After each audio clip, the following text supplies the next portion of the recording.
بسم اللہ الرحمن الرحیم۔ میں ہوں عنایت اللہ کاشف ایڈوکیٹ اور آپ دیکھ رہے ہیں لیگل انفارمیشن میں خوش آمدید۔ آج کا میرا موضوع لیبر قوانین سے آگاہی ہے کہ کون کون سے لیبر لاز، کون کون سی جیورسڈکشن، کیا کیا قوانین، اس کا ہم جائزہ لیں گے۔ آج کی ویڈیو اگرچہ مختصر ہے لیکن لیبر لاز کے حوالے سے بہت ہی امپورٹنٹ ویڈیو ہے۔ حکومت کی جانب سے ڈسٹرکٹ آفیسر لیبر آفیسز میں ون ونڈو آپریشن قائم کیے گئے ہیں، جہاں پر لیبر قوانین اور ان سے متعلقہ معلومات رسائی اور دیگر شکایات کی صورت میں ڈیوٹی پر تعینات عملہ متعلقہ آفیسران اور اہلکاران سے رجوع کیا جا سکتا ہے۔ لیبر قوانین صنعتی کارکنان کے تحفظ کے لیے وضع کیے گئے ہیں، جن کے تحت حکومت پاکستان نے ورکر کو زیادہ سے زیادہ سہولیات اور تحفظات بہم مہیا کیے ہیں، جن کی تفصیل آپ کی خدمت میں پیش کی جا رہی ہے۔ دکانات اور ادارہ جات کا قانون 1969۔ اس قانون کے مطابق مالکان پر لازم ہے کہ دکان پر ناغہ فارم بنوائیں اور اس کو چسپاں کریں، ملازمین کی رجسٹریشن کروائیں۔ تاہم hotels, restaurants, bakers, sweet shops, medical stores, سبزی فروٹ اور پان سگریٹ کی دکانوں پر ناغہ کا اطلاق نہیں ہوگا۔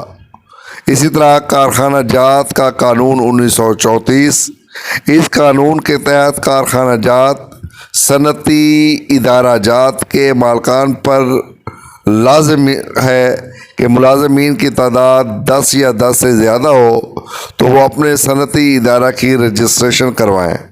جہاں پر ملازمین کی تعداد 100 یا 100 سے زیادہ ہو، لازم ہے کہ وہاں پر فیئر پرائس شاپ، اور جہاں پر ورکرز کی تعداد 250 یا 250 سے زائد ہو، وہاں پر مزدوروں کے لیے کینٹین قائم کی جائے۔ اب اس کے بعد جناب مغربی پاکستان اسٹینڈنگ آرڈر آرڈیننس 1968 کا اگر ہم جائزہ لیں تو اس قانون کے تحت صنعتی ادارہ جات جہاں پر 49 سے زیادہ ملازمین ہوں، وہاں پر مستقل کارکنوں کو گریجویٹی، بونس اور گروپ انشورنس کی ادائیگی ضروری قرار دی گئی ہے۔ مستقل ملازمین کو سالانہ 14، اتفاقیہ 10، تہواری 8 اور کم از کم 10 چھٹیاں مکمل تنخواہ کے ساتھ دی جائیں گی۔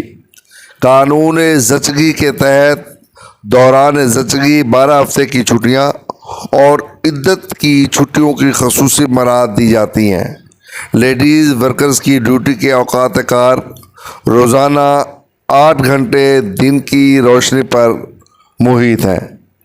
اگر اب آپ جائزہ لیں ادائیگی اجرت کا قانون 1936 کا، تو اس قانون کے تحت اگر کسی کارخانہ یا تجارتی ادارے کا مالک کسی کارکن ملازم کو اس قانون واجبات ادا کیے بغیر نوکری سے نکال دیتا ہے تو قانون ہاذا کے تحت وہ کارکن اپنے واجبات، اجرت، گریجویٹی، نوٹس، پے، سالانہ چھٹیاں، ڈبل اوور ٹائم، بونس وغیرہ کے حصول کے لیے authority under payment of wages act کے پاس کیس دائر کر سکتا ہے۔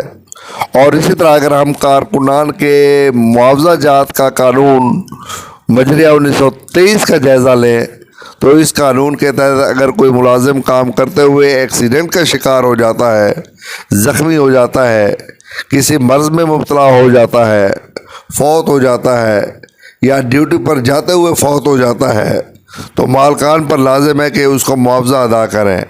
بصورت دیگر متعلقہ ملازم یا اس کے لواحقین کمشنر معاوضہ جات کارکنان کے پاس کیس دائر کر سکتے ہیں۔ صنعتی تعلقات کا قانون 2010۔ اس قانون کے تحت صنعتی ادارہ جات میں مزدوروں کو اپنے حقوق کے تحفظ کے لیے یونین بنانے کا حق حاصل ہے۔ اوزان و پیمائش کا قانون 1975۔ قانون کے تحت ہر ادارے اور دکان کے مالک پر لازم ہے کہ وہ سال میں ایک بار اپنے زیر استعمال اوزانوں پر معیش کے اخراجات کی تصدیق و تجدید کروائے۔ اسی طرح کارکنان کے تحفظ کا قانون 1971 بڑا اہم ہے۔ اس قانون کے تحت حکومت رجسٹرڈ صنعتی اداروں کے کارکنوں کے ورثاء کو ڈیتھ گرانٹ مبلغ 3 لاکھ روپے، بچوں کی شادی کے لیے گرانٹ مبلغ 70,000 روپے اور کارکنان کے بچوں کے حصول تعلیم کے لیے وظائف ادا کرتی ہے۔ اس سلسلے میں آپ درخواست فارم متعلقہ اہلکار ملازم یا ڈسٹرکٹ لیبر آفیسر سے حاصل کر سکتے ہیں۔ اور کم از کم تنخواہ کا قانون 1961، یہ جناب بڑا اہم قانون ہے، اور اس قانون کے تحت غیر ہنرمندوں کی کم از کم تنخواہ جو ہے وہ پہلے 25,000 تھی، اب 35,000 روپے کر دی گئی ہے، اور کم از کم تنخواہ ادا کیے جانے کی صورت میں کوئی بھی ملازم اتھارٹی برائے کم اجرت کے پاس کیس دائر کر سکتا ہے۔ یعنی ایسا ملازم جس کو کم تنخواہ دی گئی ہو تو وہ اپنی تنخواہ کے حصول کے لیے جو ہے وہ اتھارٹی کے پاس کم اجرت کا کیس دائر کر سکتا ہے۔ تو یہ تھا جناب مختصر سا قوانین کا جائزہ جو ہم نے آپ کی خدمت میں پیش کیا، اور اگر آپ کا کوئی سوال ہو تو آپ کمنٹ باکس میں سوال کر سکتے ہیں۔ ویڈیو دیکھنے کا بہت بہت شکریہ۔